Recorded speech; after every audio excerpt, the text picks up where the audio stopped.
Hello बच्चों, welcome to the study education channel. आज हम क्लास 8 सोशल के ज्योग्राफी पार्ट का चैप्टर 2 करने जा रहे हैं। Land, soil, water, natural vegetation and wild life resources. So start करते हैं क्वेश्चन नंबर 1 से। Question number 1 is which are the two main climatic factors responsible for soil formation. तो दो ऐसे क्लाइमेटिक फैक्टर्स बताने हैं जो सॉइल के फॉर्मेशन के लिए इंपॉर्टेंट है। आंसर है temperature and rainfall are the two main climatic factors responsible for soil formation.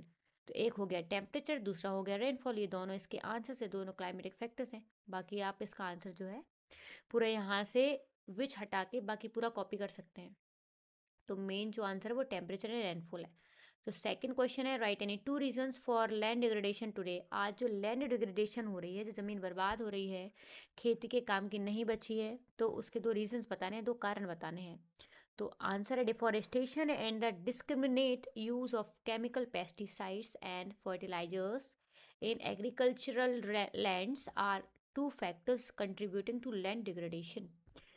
तो देखते हैं डिफोरेस्टेशन और incriminate use of chemical pesticide. मतलब आज जो अपन जब खेती करते हैं उसमें केमिकल पेस्टिसाइड्स यूज़ करते हैं ना, तो उसका जो बहुत ज़्यादा हार्मफुल इफेक्ट पड़ रहा है अपना ज़मीन।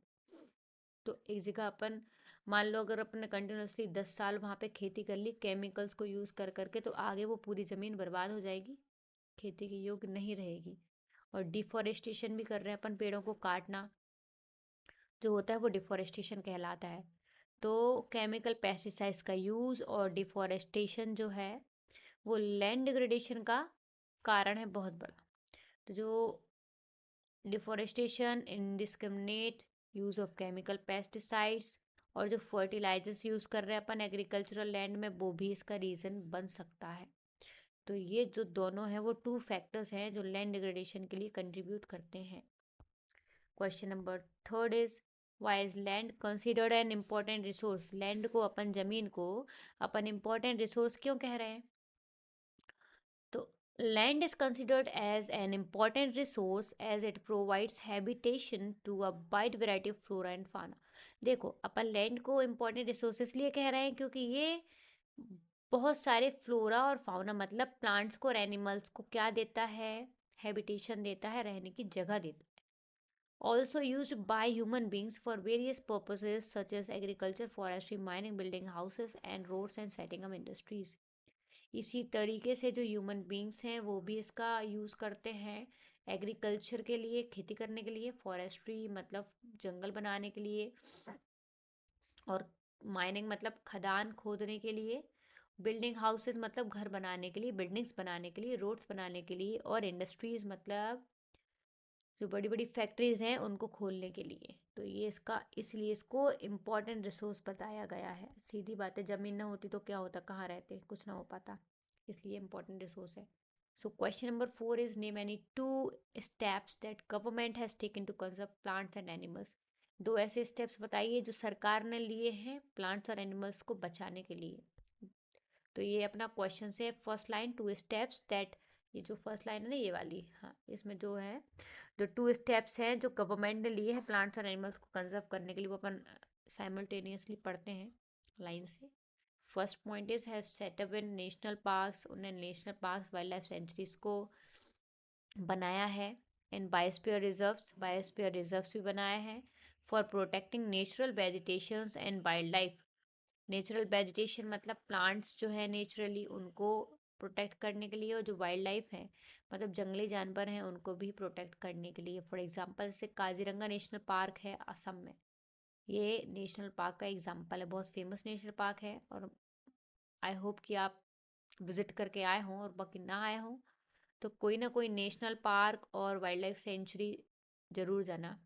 और जो जो यहाँ पे गया हो काजीरंगा नेशनल पार्क में तो मुझे कमेंट करके ज़रूर बताएं। Second point is has banned the killing of lions, tigers, deer, great Indian bustards and peacocks. It has also prohibited the trade of species of plants and animals protected under the international agreements CITES। तो जो government है उन्हें lions, tigers, dear और great Indian बस्टार्ड्स को और peacocks को किल करना ban कर दिया, मतलब अगर इनको कोई मारेगा तो वो कानूनन अपराध हो जाएगा। तो इन्होंने और कुछ चीज़ों को भी प्रोहिबिट करा है, वो अपन देखते हैं। Has also prohibited trade off species of plants and animals protected under the international agreement. तो वो प्लांट्स और एनिमल्स और स्पीसीज जो हैं जिनको गवर्नमेंट प्रोटेक्ट कर रही है, तो उसके साथ छेड़खानी करना बिल्कुल भी सख्त मना है। Question number 5, suggest 3 ways to conserve water. तीन तरीके बताने हैं जिससे अपन वाटर कंजर्वेशन कर सकते हैं, पानी को बचा सकते हैं। तो पानी अपने जीवन के लिए बहुत ज़्यादा ज़रूरी है। लाइन आपने अवश्य पढ़ी होगी, जल ही जीवन है, तो बिना जल के कुछ भी संभव नहीं है। तो answer is 3 ways to conserve water is rain water harvesting. Rain water harvesting के थ्रू आप इसको सेव कर सकते हैं, कंजर्व कर सकते हैं। Lining irrigation canal to avoid seepage of water, जिससे पानी ना बहे। खेतों में जब अपन पानी लगाते हैं ना, जब इराते हैं तो इरिगेट करते हैं, सिंचाई करते हैं, तो उसके थ्रू बहुत ज़्यादा पानी वेस्ट होता है। तो अगर हम लाइनिंग ऑफ इरिगेशन का यूज़ करेंगे कैनाल के थ्रू, तो इसकी वजह से अपन का जो पानी है वो बिल्कुल कंजर्व कर सकते हैं अपन इसलिए। तो third point is replenishing ground water bye promoting afforestation. Afforestation को प्रमोट करके आप ग्राउंड वाटर को भी रिप्लेनिश कर सकते हैं। मतलब जैसे जो भी पानी ज़मीन के अंदर चला गया है, अगर आप पेड़ पौधे लगाओगे तो वो पेड़ पौधे दोबारा उसी पानी को सोख लेंगे और खुद में यूज़ कर लेंगे, और रिजल्ट में अपन को कुछ ना कुछ देंगे। इसलिए जंगल बनाओ, पेड़ लगाओ। टेक द करेक्ट आंसर में जंप करते हैं अपन। तो first question is which one of the following is not a factor of soil formation. तो इनमें से कौन सा फैक्टर सॉइल फॉर्मेशन का नहीं है? तो time, soil texture and organic matter. तो here the answer is soil texture. मतलब टाइम तो अपन के सॉइल फॉर्मेशन के लिए एक फैक्टर है, बहुत ज़्यादा इंपॉर्टेंट चीज़ है, और ऑर्गेनिक मैटर भी इंपॉर्टेंट है, लेकिन सॉइल का टेक्सचर ज़रूरी नहीं है सॉइल फॉर्मेशन के लिए। वो किसी भी टाइप की सॉइल हो सकती है, लेकिन है जिससे अपन सॉइल फॉर्मेशन करा सकते हैं। Question number second is which one of the following methods is most appropriate to check soil erosion on steep slopes. Steep slopes में सॉइल इरोजन को प्रिवेंट करने के लिए मेथड्स बताइए। पहला है shelter belts, mulching and terrace cultivation. तो shelter belts और मल्चिंग जो हैं ये थोड़ी अलग हटके हो जाते हैं, बाकी जो टेरेस कल्टीवेशन है वो स्टीप स्लोप्स में यूज़ किया जाता है।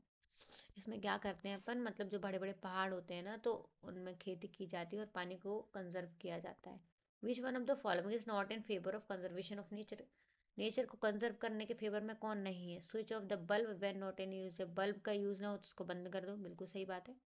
Close the tap immediately after using. जब पानी यूज़ करना बंद कर दो तो आप नल को बहुत अच्छे से बंद कर देना चाहिए, ये भी बिल्कुल सही बात है। Dispose polybags after shopping. Shopping करने के बाद जो पॉलिथीन वगैरह रहती हैं उनको फेंक देना चाहिए, गलत बात है भाई, फेंकना नहीं चाहिए उसको। आराम से अपने पास अपन रख सकते हैं, उसको और यूज़ में भी ला सकते हैं। तो थर्ड जो पॉइंट है वो बिल्कुल भी गलत है, इसलिए ये एज द फॉलोइंग। फर्स्ट है लैंड यूज, दूसरा है ह्यूमस, तीसरा है रॉक डैम्स, फोर्थ है एरेबल लैंड। इसके मैचिंग अपन देखते हैं कौन की जोड़ी किसके साथ बनती है। तो लैंड यूज जो है वो है productive use of land. Land का, जमीन का बहुत अच्छे से प्रोडक्टिविटी तरीके से यूज़ करना चाहिए, जिससे अपन को प्रोडक्टिविटी ज़्यादा मिल सके। दूसरा देखो ह्यूमस। ह्यूमस क्या होता है कि organic matter deposited on top soil. तो ज़मीन में जो मिट्टी पाई जाती है उसके टॉप पे ऑर्गेनिक मैटर डिपॉजिट होते हैं, उसको ह्यूमस कहते हैं, जिसकी वजह से खेती अच्छी हो पाती है। रॉक डैम्स मतलब प्रिवेंट सॉइल इरोजन। अगर अपन डैम्स बनाए, जो बांध बनाए, तो रॉक, अगर उनके रॉक बड़े बड़े पत्थर का उसमें प्रयोग किया जाता है, जिसकी वजह से सॉइल इरोजन प्रिवेंट होता है, रुक जाता है। एरेबल लैंड क्या होती है? Land suitable for agriculture. तो वो ज़मीन जो एग्रीकल्चर के लिए, खेती के लिए सुटेबल है। ज़्यादा कुछ नहीं है, क्या है? ओके, ट्रू फॉल्स है। So state whether the given statement are true और फॉल्स। पहले ट्रू फॉल्स चेक करते हैं, ट्रू फॉल्स आएगा, बाकी इसका रीज़न नहीं आएगा पेपर में।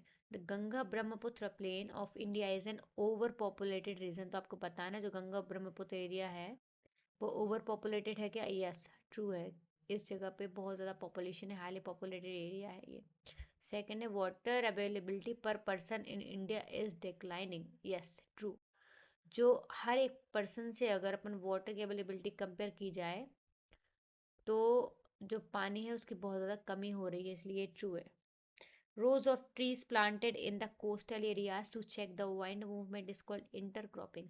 इंटरक्रॉपिंग क्या होता है कि ट्रीज को प्लांट करना कोस्टल एरियाज में वाइंड मूवमेंट को चेक करने के लिए इसके लिए अपन इंटरक्रॉपिंग कहते हैं क्या? नो, इसको इंटरक्रॉपिंग नहीं कहते। इसका आंसर अपन लिखते हैं, the describe process is called shelter belt. उसको शेल्टर बेल्ट कहते हैं, ना कि इंटरक्रॉपिंग। इंटरक्रॉपिंग क्या होते हैं? ऐसी प्रोसेस होती है जिसमें डिफरेंट क्रॉप्स अल्टरनेट रोज में लगाए जाते हैं और उसको अलग अलग टाइम में सॉइल के थ्रू प्रोटेक्ट करा जाता है रेन वॉश से।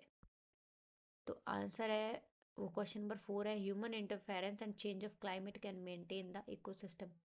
अगर इकोसिस्टम में ह्यूमन का इंटरफेरेंस हो जाए और क्लाइमेट चेंज हो जाए तो इकोसिस्टम मेंटेन किया जा सकता है। So we have finished, it's false. इसका आंसर फॉल्स है। Human interference and changes of climate can maintain the ecosystem, ये गलत है। अगर ह्यूमन इंटरफेयर करेगा नेचर के बीच में तो अपन को नुकसान ही होगा, ना कि फायदा। सो हमने आज सारे इंपॉर्टेंट टॉपिक्स को ख़त्म कर लिया है।